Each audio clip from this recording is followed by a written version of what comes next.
अस्सलाम वालेकुम वरहमतुल्लाहि वबरकातुहू। आप सुन रहे हैं आसिफ की आवाज, वो आवाज जो दिलों को झंझोड़ती है, रूह को जगाती है और ईमान को ताजा कर देती है। आज की कहानी एक ऐसे शख्स की है जिसकी जिंदगी गुनाहों के अंधेरों में डूबी हुई थी, मगर अल्लाह ने इसे तो बाकानवर अता करके बदल कर रख दिया। रात की खामोशी में शहर के किनारे एक पुराना मकान खड़ा था। उसके दरवाजे पर एक आदमी टूटा हुआ दिल लेकर बैठा था, आंखों में आंसू, दिल में अनगिनत गुनाहों का बोझ। वह शख्स जैद था, जिसकी जिंदगी गुनाहों और गलतियों से भरी हुई थी। जैद कभी खुशहाल व्यापारी था, मगर लालच और दुनिया की चमक ने उसे अल्लाह के हुक्मों से दूर कर दिया। झूठ, धोखा, सूद और जुल्म उसकी आदत बन गए। मगर आज की रात कुछ ऐसा था जो उसे भीतर से हिला रहा था, जैसे दिल का बोझ उतरने को बेचैन हो। उस दिन बाजार में एक फकीर की बद्दुआ उसके दिल में तीर की तरह लगी। फकीर ने कहा था, अल्लाह तुझे तौबा की तौफीक दे, वरना तेरा अंजाम बुरा होगा।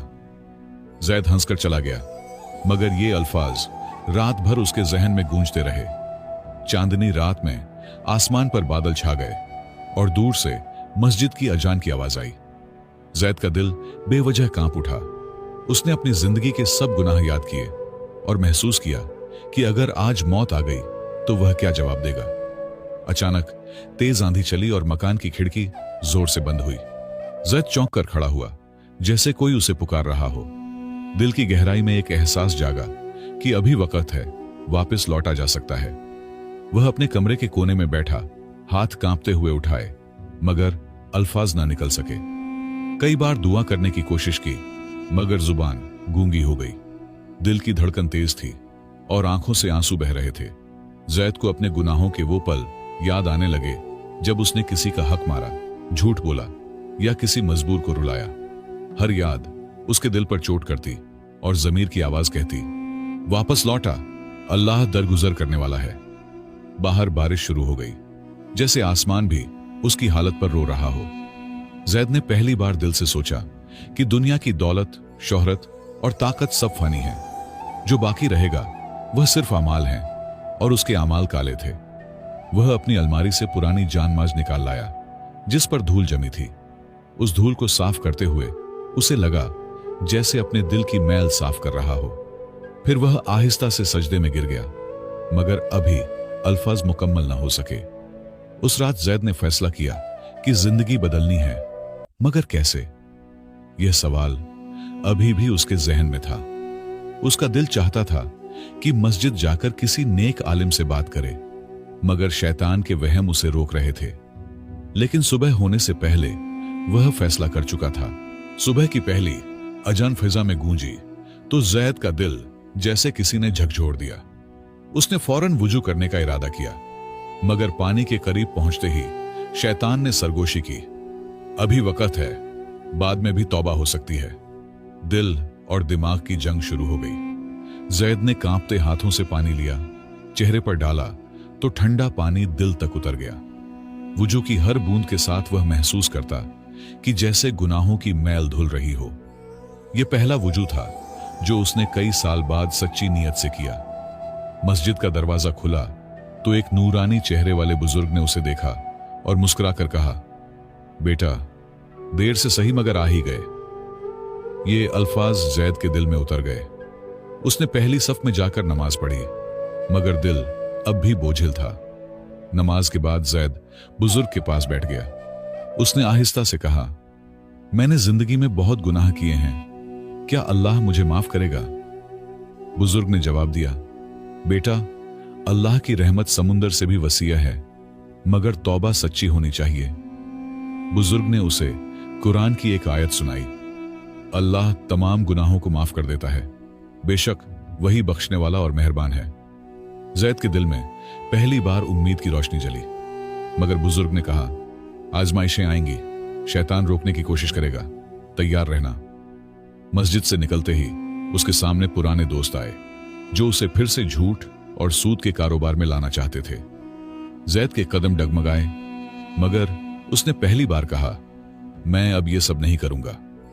दोस्त हंस पड़े, मगर जैद का दिल मजबूत रहा। घर पहुंचकर उसने अपने पुराने सूदी हिसाब किताब जलाने शुरू कर दिए।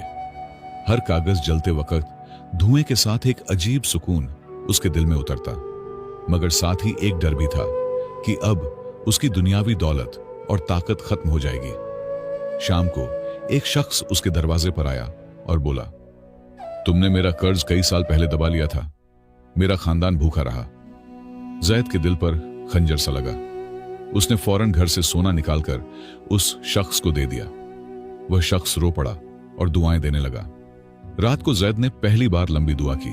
उसने कहा, या अल्लाह, अगर तूने मुझे बख्श दिया तो मैं अपनी बाकी जिंदगी तेरे रास्ते में गुजार दूंगा। आंखों से आंसू बह रहे थे और दिल का बोझ आहिस्ता आहिस्ता हल्का हो रहा था। अगले दिन जैद के लिए एक नया इम्तिहान तैयार था, जो उसकी तौबा को या तो मजबूत कर देगा या तोड़ देगा। उस इम्तिहान की आहट अभी दूर से आ रही थी, मगर वह करीब पहुंचने वाली थी।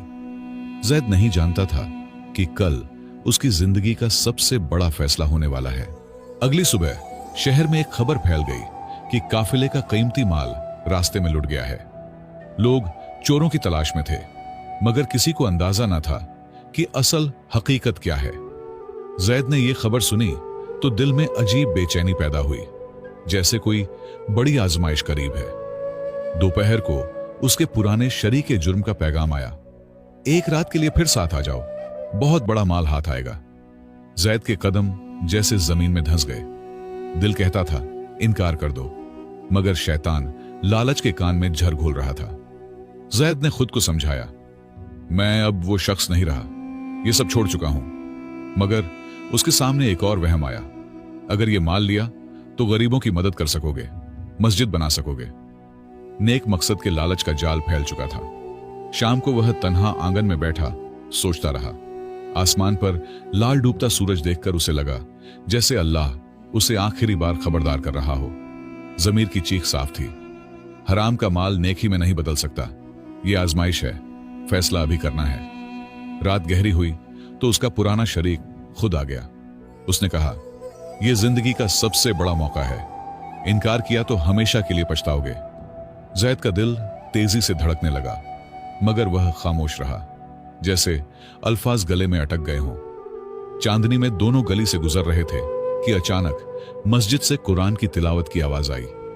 एक आयत सुनकर जैद रुक गया, जो ईमान लाया और नेक अमल किया, अल्लाह उसके गुनाह माफ कर देगा। ये अल्फाज उसके दिल में बिजली की तरह कौंध गए। जैद ने कदम पीछे हटा लिए।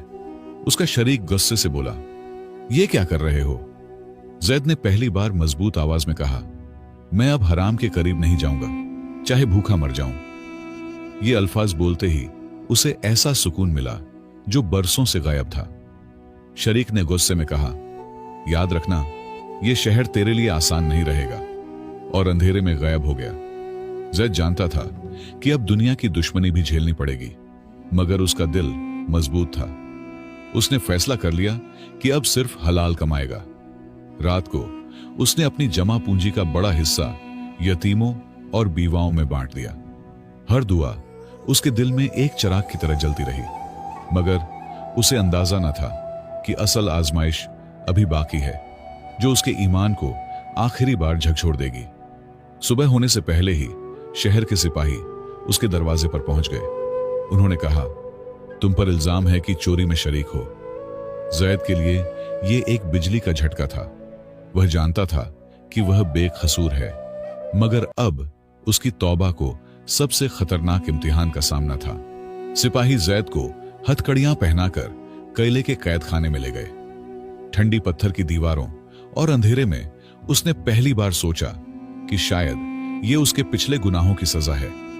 वह बेकसूर था, मगर दिल में डर और ईमान का इम्तिहान दोनों मौजूद थे। रात भर कैद खाने में अजान और कुरान की आयतें उसके दिल में गूंजती रहीं।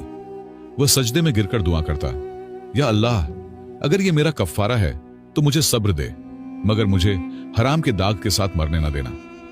अगली सुबह अदालत लगी। गवाहों में से एक शख्स ने कसम खाकर कहा कि उसने जैद को चोरी की रात काफिले के करीब देखा था।